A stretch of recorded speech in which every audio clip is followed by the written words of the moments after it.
Right. We're almost done with this. What will we do during lunch?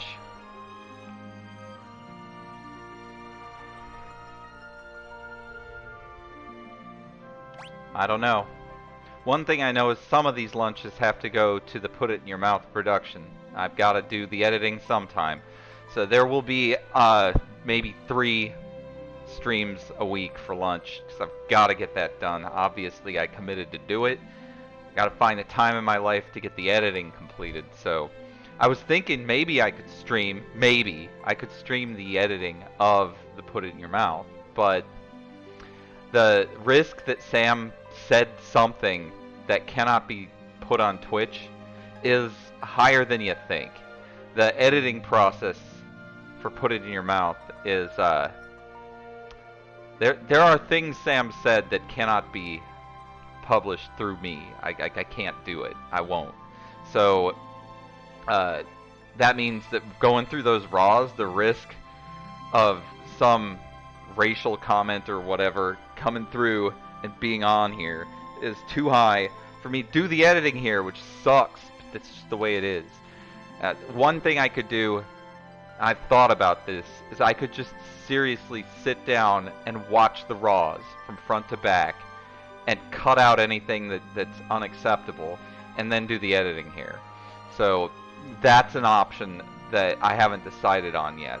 But as it's going right now, I'm doing the initial cut. I'm going through, and I think after the initial cut, I might be able to stream some of that. So you might actually, if you want to see it, see the editing process. But I certainly can't do it at this stage, because that man will say whatever the fuck he wants, and I have to edit it. It's always been the way it is, and even back then, I mean, all the way back to the Homeless in Denton times, I had to cut some pretty heinous shit out of the final broadcasts.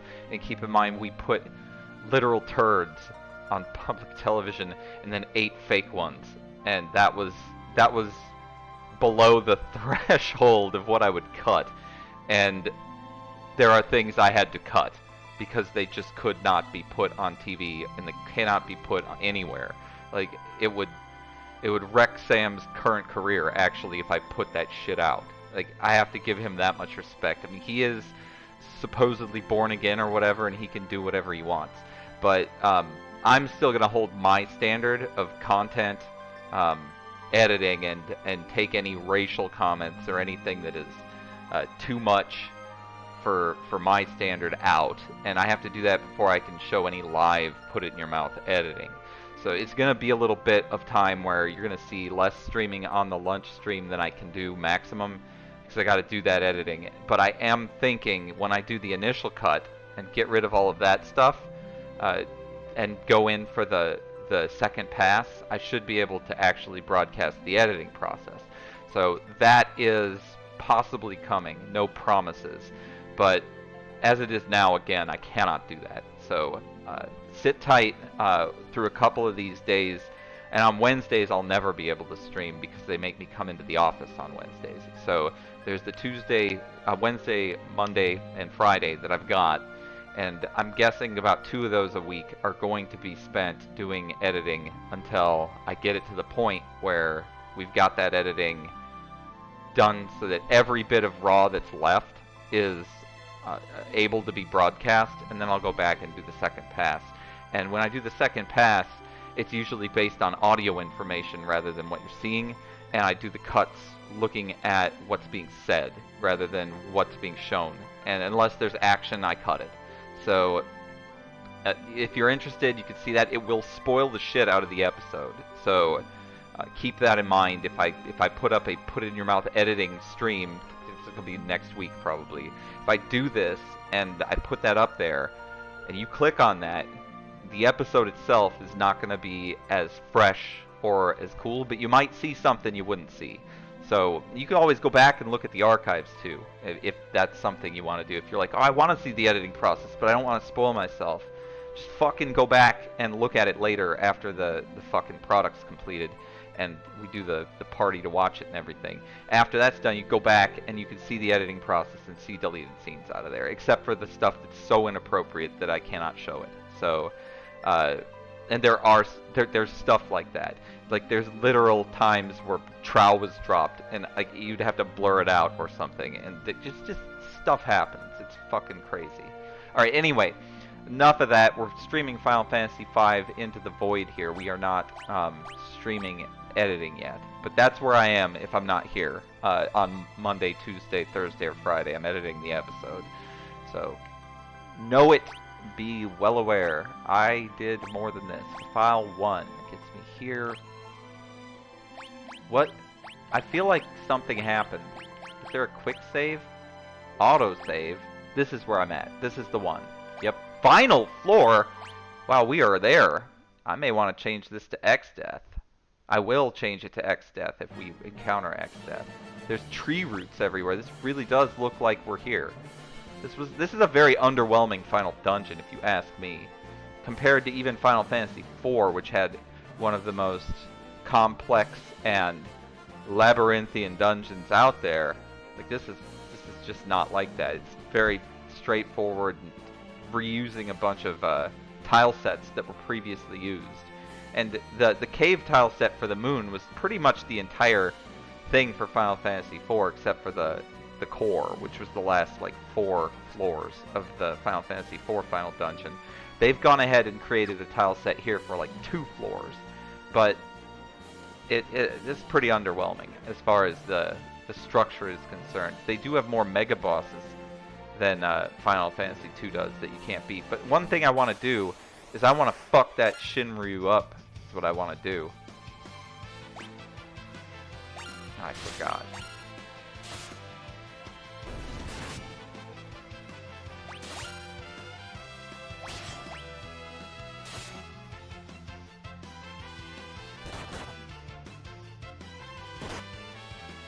Ouch.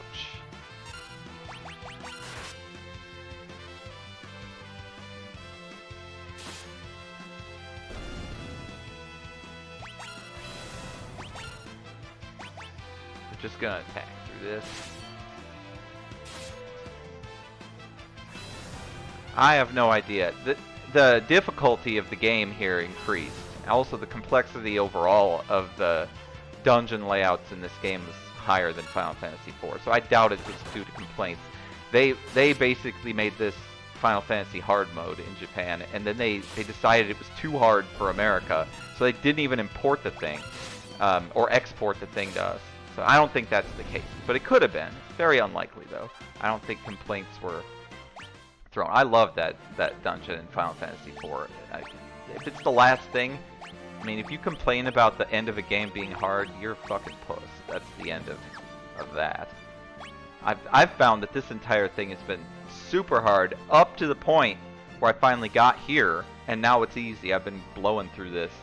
The bosses, even though there's 7 of them, they're pretty easy to deal with. None of them have fucking floored me like some of the ones on the way have. God.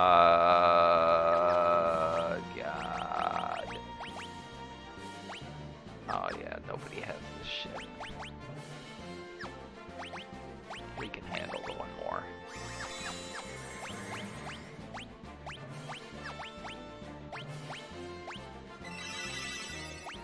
I think we can fucking make an attempt at that Shinryu and possibly get the Ragnarok sword, which would be fucking very good against X-Death. What are we looking at here?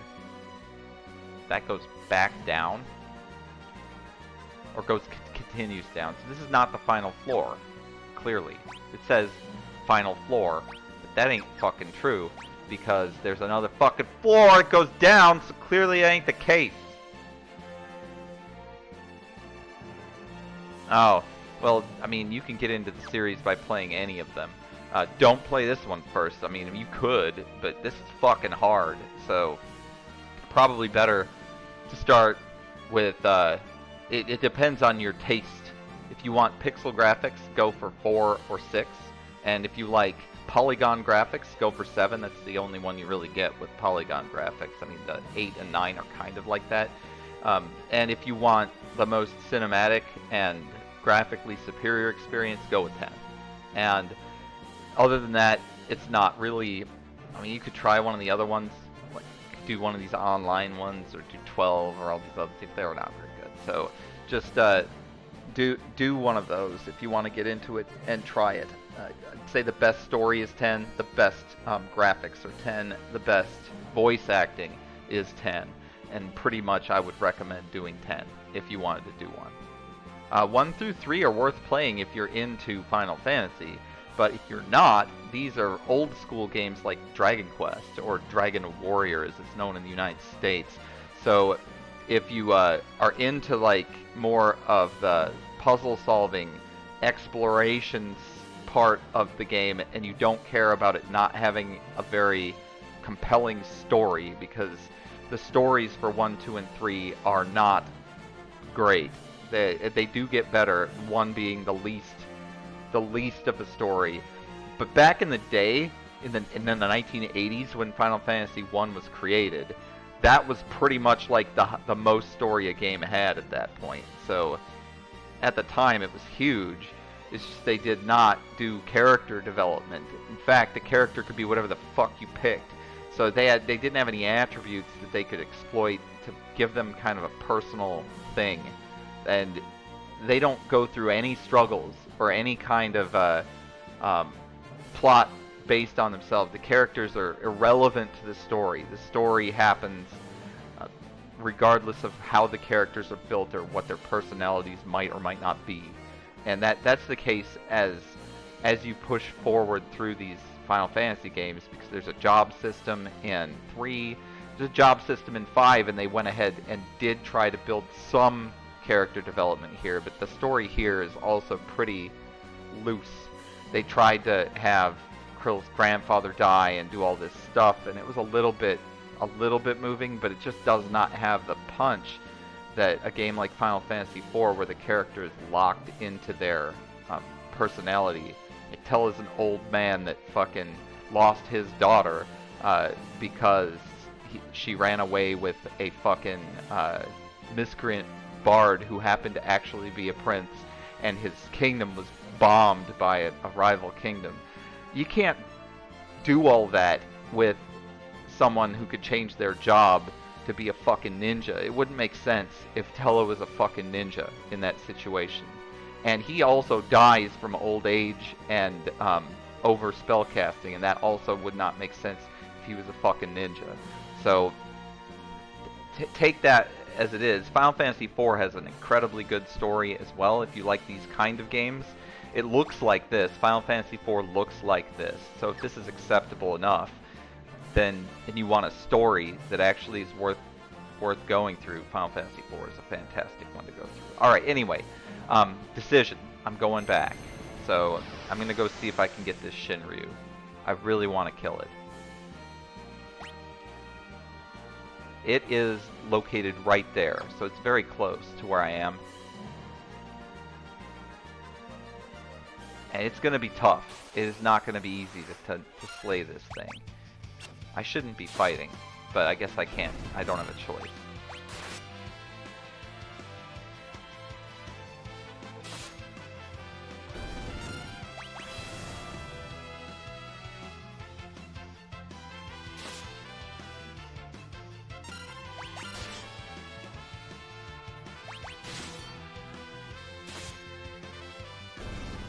So this is going to be a hefty dose of Golem Crystal Helmet.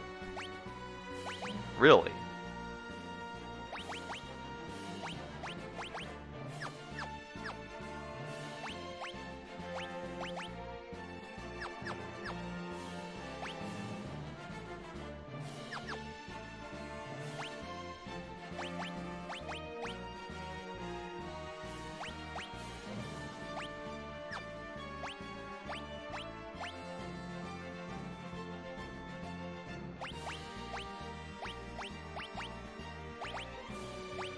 This guy's mastered already, but the...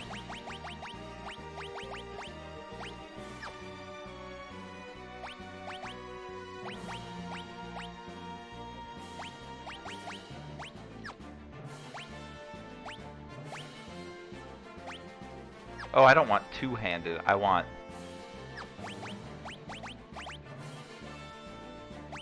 I guess two-handed wouldn't be too bad. Because then I get Excalibur at two-hand, which would be very good for this situation. Let's see if I can... Is this Crystal Helmet better than Genji? It sure isn't. But it's pretty damn good. That's not a bad helmet to get. The originals aren't fucked up. They're just old. So when you play the original game, they are like, okay, you've got 4 light warriors. You need to... your problem is the earth is dying. The ground is rotting. The water has stopped. The wind has stopped blowing. There is a plot. It's just that there's no personality to any of the people that you have. So the idea is you're trying to save the world from going completely away, because everything related to the 4 elements of the world, which are earth, wind, water, and fire in the case of Final Fantasy 1, they stopped working or are out of control, one or the other. And also there's a time travel element, much like Chrono Trigger. Speaking of which, Subdude, if you have not played Chrono Trigger, it is actually better than all of the Final Fantasies. So play Chrono Trigger. That game is fucking amazing. And full of everything that you would want in a game. So you can always play that one.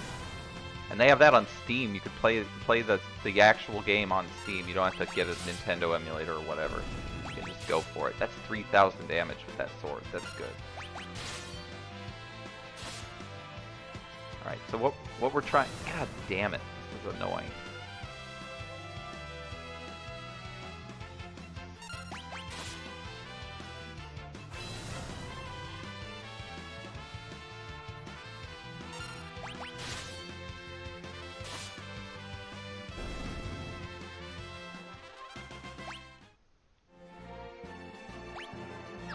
Alright, so I'm trying to save right here by going in here.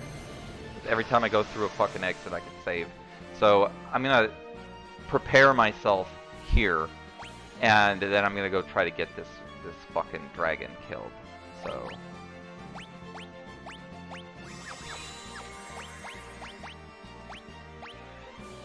let's see. Well, we should change jobs before I cure. You've got a knight. That's good enough. We need a summoner. We need this. We need everything the way it is, actually. This is exactly the way it should be configured. The downside of this is that we need coral rings, which will go on the summoner. And also on Ferris. That will reduce their speed. And we've got to also cast Berserk somehow. So that is going to mean putting a secondary on her, which means she won't be able to equip katanas anymore. Sucks, but that's just the reality of it.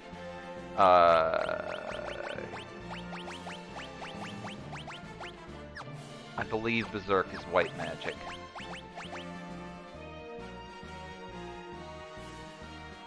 It sure is, and it's high level fucking... And that's true. Fleshbot's very right. There was a lot more innovation happening at that time than there is today. No doubt. It's a shame, but that's the way it is, and I'm sure we'll see periods of video game innovation that are at that level at points in the future as the way we deliver the content changes, but I don't know. We'll see.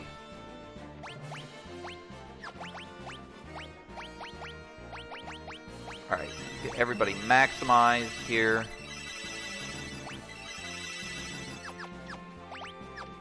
And instead of two-handed right here, we're going to go with the scram command until we get to the dragon. That way we can run away. Otherwise we're going to be stuck all the time. And gives him a Genji shield. He could take an Eggy shield and possibly block the tidal wave, but we will see. Alright, we need magic points, so ethers are involved here.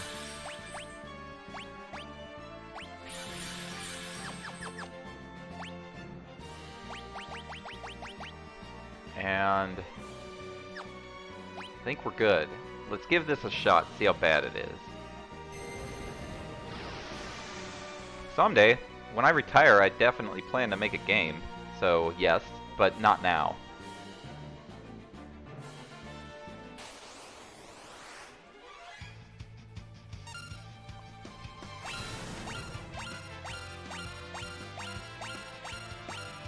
God, they're slow. When they don't have their haste shoes on.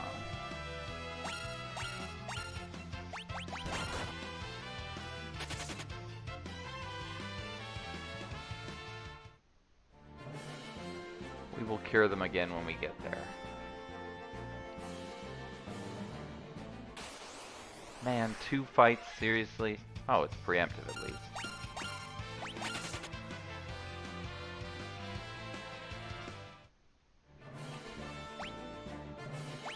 If you didn't know, I make business applications for my job. I program every day, all the time.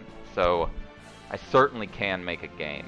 It's just not what I do at the moment. I make business applications to track manufacturing and defects in manufacturing and stuff like that. Line testing and tracking all of that crap. And connecting different machines that do things to data sources and shit like that. So honestly, the skill level to make a game is the same as making business applications. You need to do the same things. The only difference is game contains art elements that business applications don't. But from a programming side, it's the same thing. A bunch of logic and stuff like that. The cool part about games is there is that artistic element. I can write the music for a game, I can certainly make shitty graphics, or I could have someone good make the graphics for me and write over my shitty graphics, which is what the plan would be. And then, story-wise, I can write, clearly I can speak and write in English, and in Japanese I could get it translated pretty quick too. So there are a lot of things I can do on my own to make a game, and I wouldn't need to get outside help other than cleaning up my artwork, because I'm not a very good visual artist. Alright, here we go. Let's get the scram off this guy. Change it to two-handed. And let's just make sure one more time that we're equipping the right stuff. Yeah, I knew it. We need her to have speed. And a chicken knife.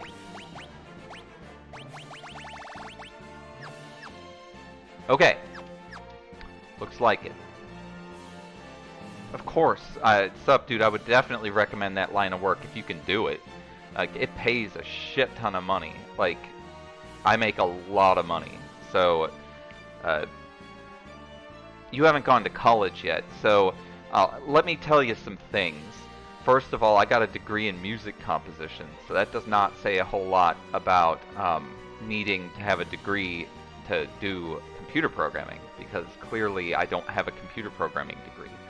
So skill is the #1 thing that you need in order to secure a job coding.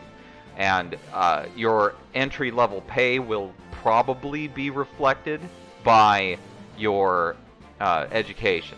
I think I got dunged pretty bad when I joined the company that I work for because of my educational level. I was obviously I was a college graduate, but I didn't have any specialty. But the thing is, all that skill, I had all that. That was all done, and I definitely know how to code at a very high level. So as soon as I figured that out, that I was able to do that, I could move up the ranks pretty quickly and start leading teams and doing things like that. So it really is your skill, and the foot in the door that you need, not the degree. Like, I could have probably gotten the job without a degree. It just, you have to be able to prove yourself. You absolutely do. Now, if you're going to get a degree and you don't know how to do it, if you don't know how to do the programming, the degree will teach you in a way that is very old. Like, I'm talking about, like, you're going to end up learning stuff that you won't use. But it's fundamental shit, and they will teach it to you. And you're going to be wondering why you're writing text programs all the time your third year in college. That's what the people who study computer science wind up having to do. And it'll give you a lot of fundamentals, but the teachers will many times not even be able to speak English. You're going to have a lot of disappointing circumstances in college, and you're going to have to slog through all of that and try to figure out how to code at a modern level at the same time on your own. So be aware of that. It's not easy to get well educated through a university system. Most programs aren't good. You could do your research and figure out from other coders which ones focus more on coding in a way that is modern and applicable, using a lot of netcode and a lot of like object-oriented things. A lot of that's not taught in college at all. So, and the things may have changed, but I doubt it, because like object-oriented programming and visual programming was a thing when I went to college, and they did not teach that shit.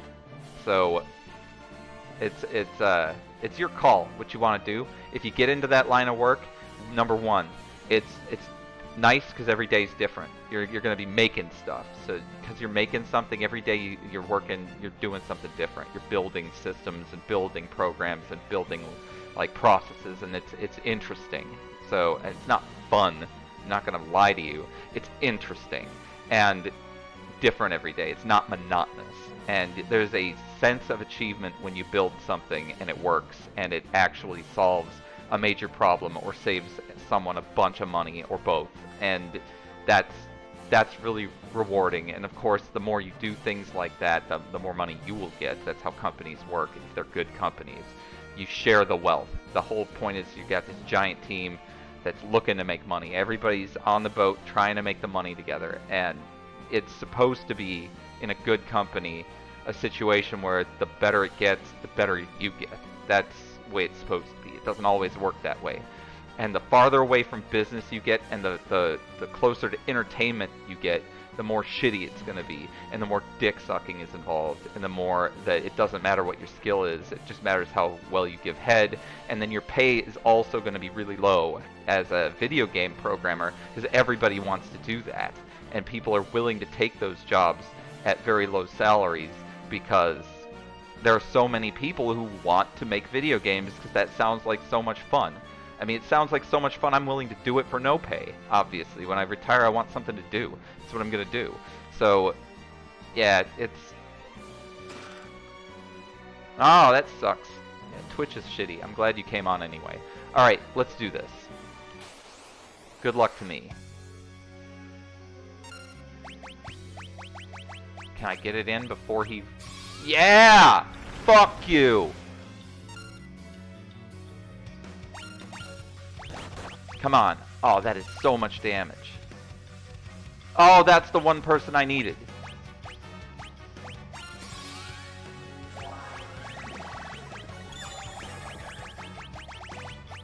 Flare this bitch. We could just, like, use Phoenix Downs, or I could give everybody white magic and have them raise everybody that gets hit by this thing, and we could just fuck him up. 50,000 hit points I have to scrape off this bitch. That's 10 turns of this. And whatever else damage I can do. Oh no! That's horrible! Alright, so that's a bad weapon to use there, clearly. Alright, what do we got here? I need image. That's what I need. I need to use blink. So blink can go on him, for sure. We're just gonna keep flaring this guy down. We need Golem and blink everywhere.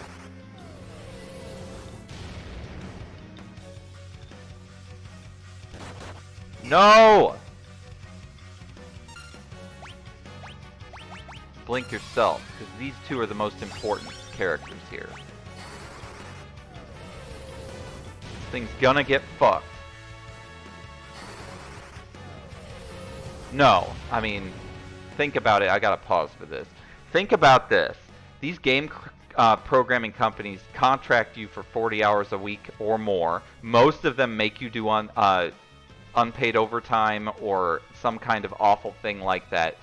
Game programming jobs suck unless you're very, very high up the chain. It's very much like working in Los Angeles, where you in entertainment or anything actually. Los Angeles is a big dick sucking place. So it's all about who you know. It's all about kissing up. It's all about working for free and working for low pay. And that's what these jobs entail for the most part. It sucks for the developers. It sucks for the quality of the products that end up getting created. It's not the same in Japan, but it's similar. It's not as bad. The dick sucking part's not as bad. And the salaries are more reasonable in Japan for video game programmers. The way to get in, it's kind of like you still gotta know someone, but they don't make you suck a dick for it. You just gotta like you gotta try and not stop. It's crazy, but you also have to have an extraordinary command of the Japanese language, far better than I do. So I couldn't get a job as a programmer in Japan, despite the high level of skill I've got, because I don't speak Japanese well enough to communicate with the team members. You really need to communicate. People are doing things at the same time to the same logical processes, and without really good communication skills, the program's going to end up having build errors and conflicts and all kinds of shit. So it's important to communicate, and you're probably not getting that job in Japan. But anyway, you can't just get a programming job in video games and have another job. I've got 3 jobs. I've got this one. I work at a hospital and I work for my company, but my company limits me to 40 hours a week, so I can do that. And also, it is so much to work more than 40 hours a week. It hurts. Like, the only reason I'm doing it is because I know the exit point is there, and I will leave, and there will be no work. But if I didn't see the light at the end of the tunnel, it hurts, even though you're just sitting back and doing that, and you don't have to do any physical work. It's exhausting to have to fucking work for fucking 12 hours a day. That's fucking exhausting. So just consider that. First of all, they won't let you do it at a video game company. They're just not going to let you have a second job. There's someone else who wants the job at minimum wage, the same amount you want it, and they're willing to also do the overtime for free, so you're out at that point. It's a fucking cutthroat industry, video games, programming and design and all that other crap. It's cutthroat. And ask Bytebinge. Bytebinge has worked for video game companies before. He actually did it. So he'll tell you too. It's not going to be any different than my story, what he says. But he's going to be saying it. He'll be the horse's mouth. He'll be fucking tell you that shit. We're going to win this fucking fight. Fuck this guy.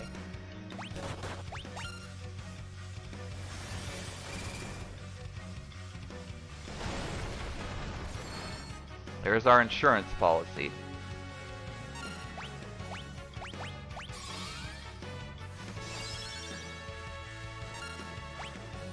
Okay, we're out of magic points. This is where we use an elixir, because it's a one-shot, get all my magic points back.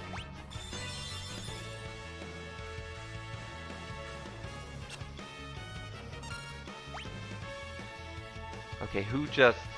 Yeah, it was you.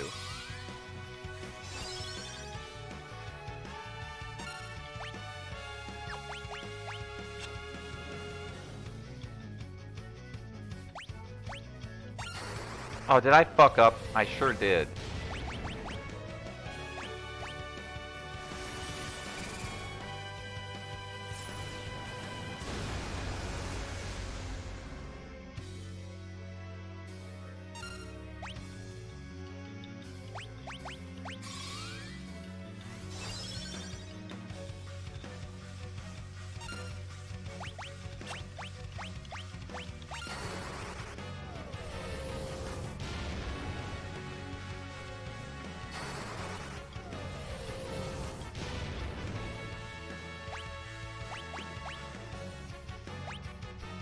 Writing business software, you get paid a shit ton. You can play more video games. You can buy more video games.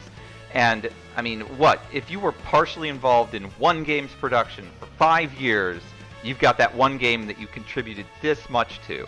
And then you've got that. You can say, I helped with this and it was fun, but can you afford to play? No. Can you... It's a trade-off. I recommend the business English, or not business English, big business software development is way more lucrative, way more money, and they need people, which is unlike the video game industry where they're swatting people off them like flies. They need them, and there's a demand at the salary levels that I'm working for that if you've got the skills, these companies will take you. They need you. So there's that. All right. Anyway, I forgot who it tried to strike, so that sucks. Let's holy it. Oh, wait, holy doesn't work. Holy will get absorbed. I suppose I could try to arise her, but I don't think I should do that. Let's just attack. Good. All right.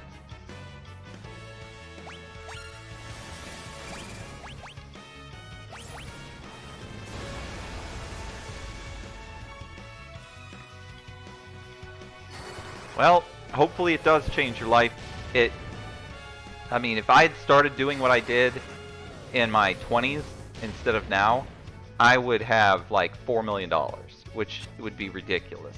And I started doing it when I was like 33 or something like that. I'm like net worth about, I'm not quite a mil. I'm going to tell you when I get net worth mil. It's almost there. But I would have been way more rich.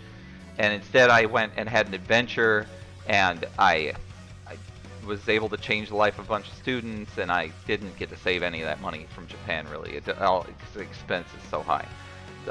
I wouldn't do anything differently, but had I made that choice, I would be fucking rolling in it right now. It would be ridiculous. And I probably would have already retired at 30 or 35, because I don't think I need $4 million. What would I do with it? Like, I don't need that shit. I need my freedom. That's what I need. That's what I need. But anyway, let's attack him again. There's the cut. Again, let's dual cast this flare once again. Fuck this thing. We're gonna win.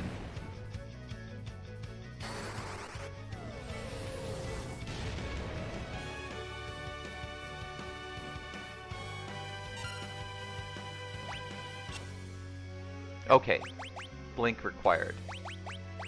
Right here. We're gonna run out of fucking summon juice. We already need another elixir.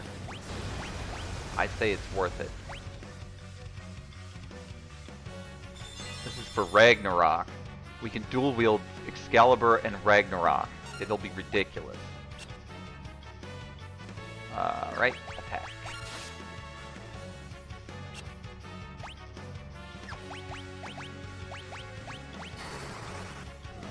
I should have put a gold hairpin on butts. It would have cost me half the elixirs. Water under the bridge. Don't give a shit. I want this thing dead.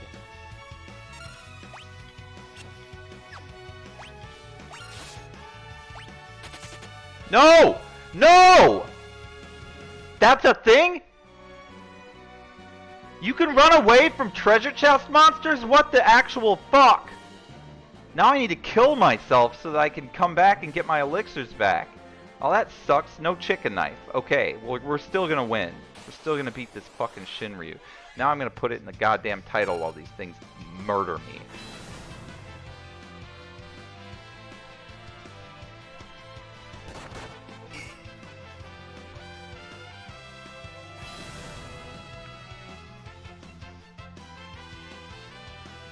Okay, that's updated.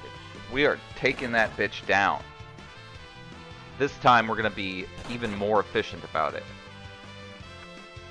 I have never seen a treasure chest encounter that you could run from before, but I guess considering how fucking massive that boss is, they wanted to give the player the chance to escape. It's horrible because that chicken knife was missing anyway. So no fucking chicken knife. things sure take their sweet fucking time killing you.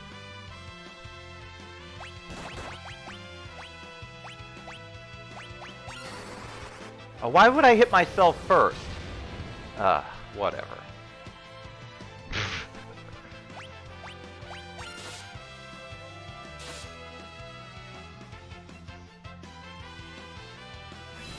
It's seppuku for everyone here. Yes. That fight came very well. It was a very good fight. We're gonna start here again. We were pretty much ready to go because I didn't change. I did all my changes here before I moved.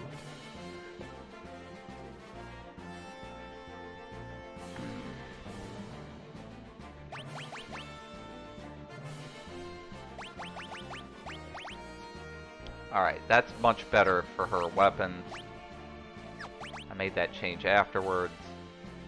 And she's got Scram, right? You got Scram, right? Yeah, we're good to go. Alright, 2 encounters, and then we get this done.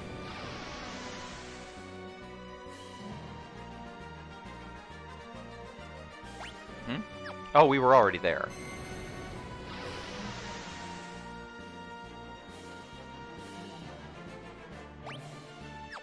I still have to do 2 encounters, though. There's no getting out of it.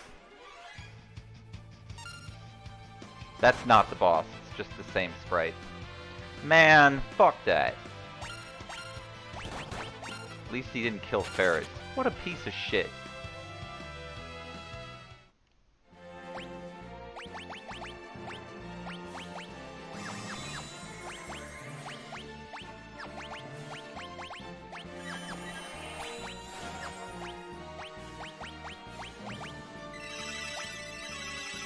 Rip my magic points.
Alright, let's fuck this thing up. I gotta stay focused this time so I don't fucking die.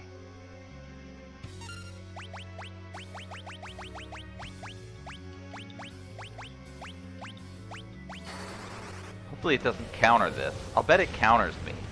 I probably should have just waited to get the berserk off.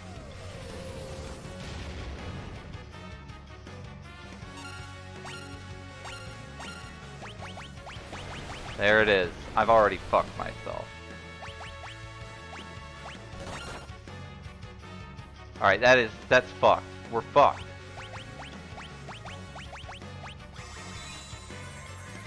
She needs to have Hermes sandals on so that she gets her turn first.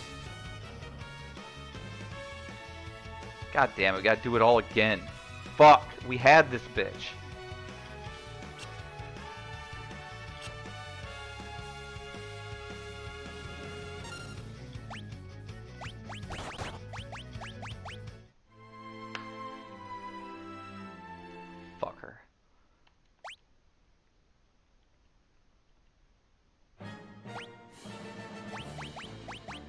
You need sandals.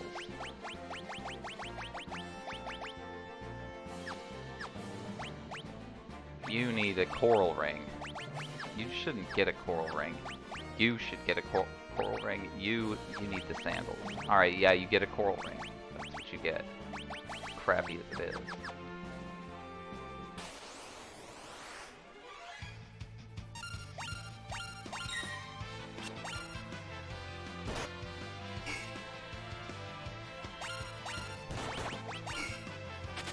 Hell yeah, no damage. Fuck you guys.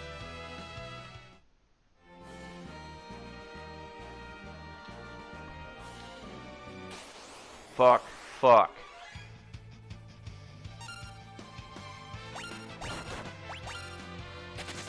Easy. Alright. Lucky us. Got through that pretty fucking fast.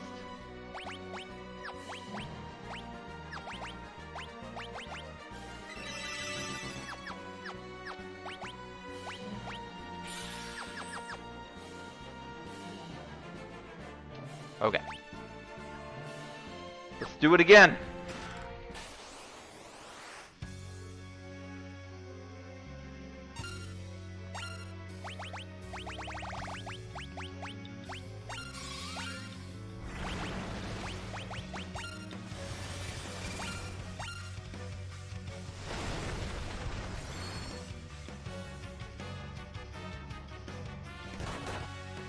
Good.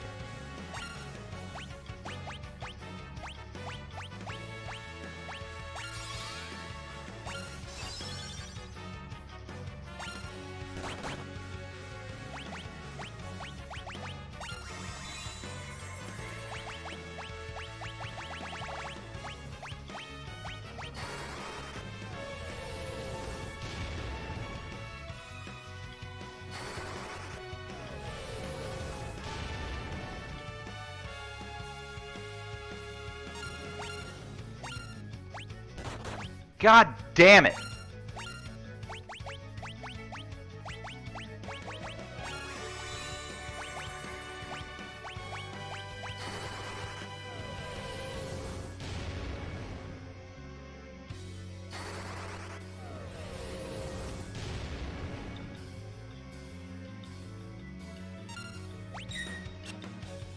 Nice.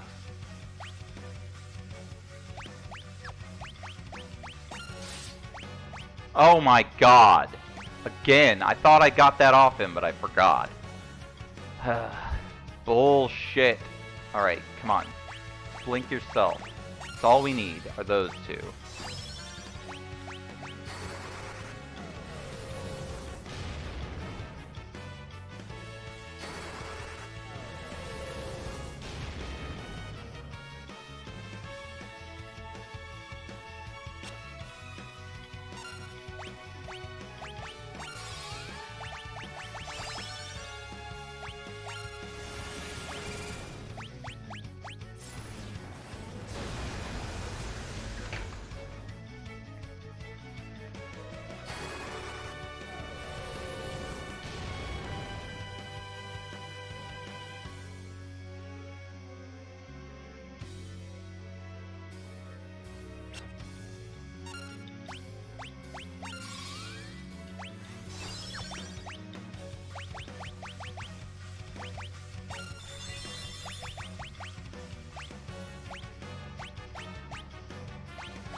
Yuck.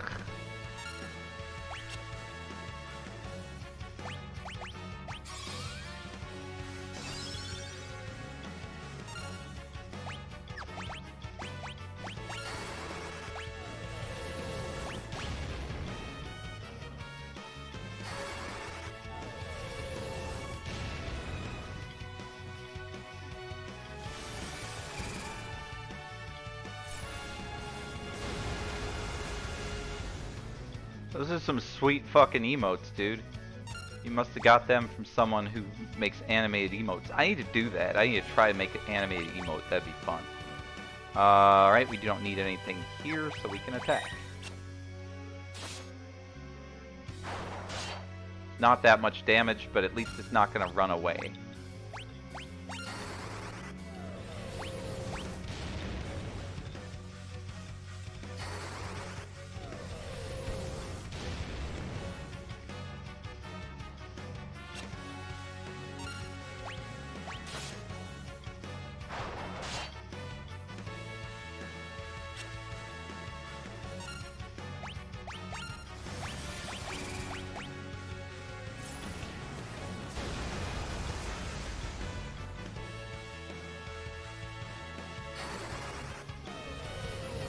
man. I'm almost finished for this fucking thing. I got 12 o'clock today.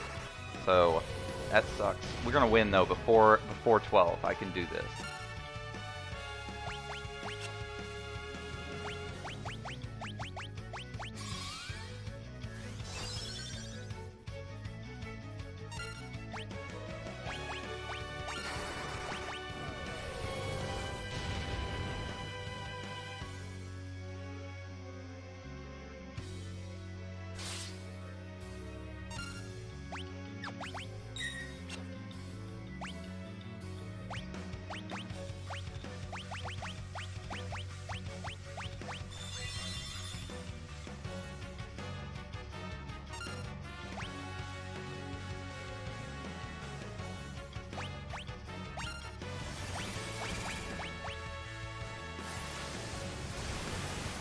That might have been a bad idea, in hindsight. Nope, it was a good idea. Because it uses that shit, so...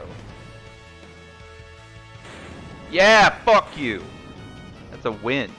It's a big W on that bitch.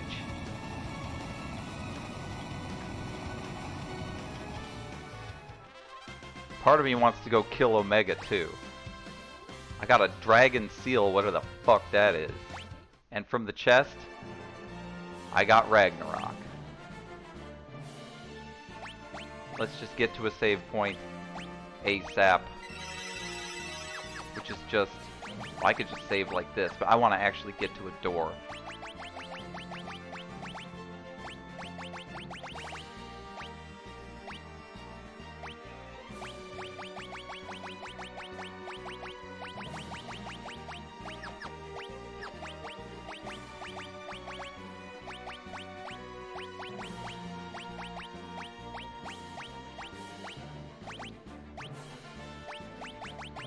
It's 12. I'm fucked. I want equipped swords. Yeah, look at that shit. That's fucking ridiculous. Okay. Let's get the fuck out of here. Oh, we need someone to be able to escape.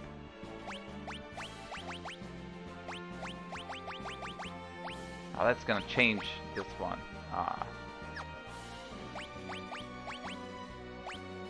Fuck it. I don't care.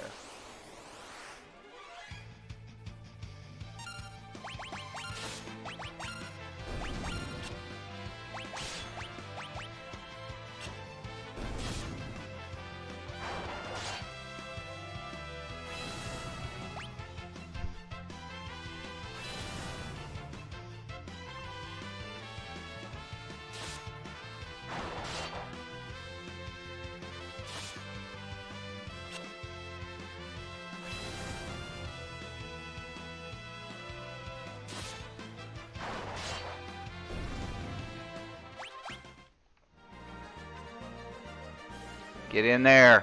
It is done. Alright, I'm out of this bitch. See you guys next time.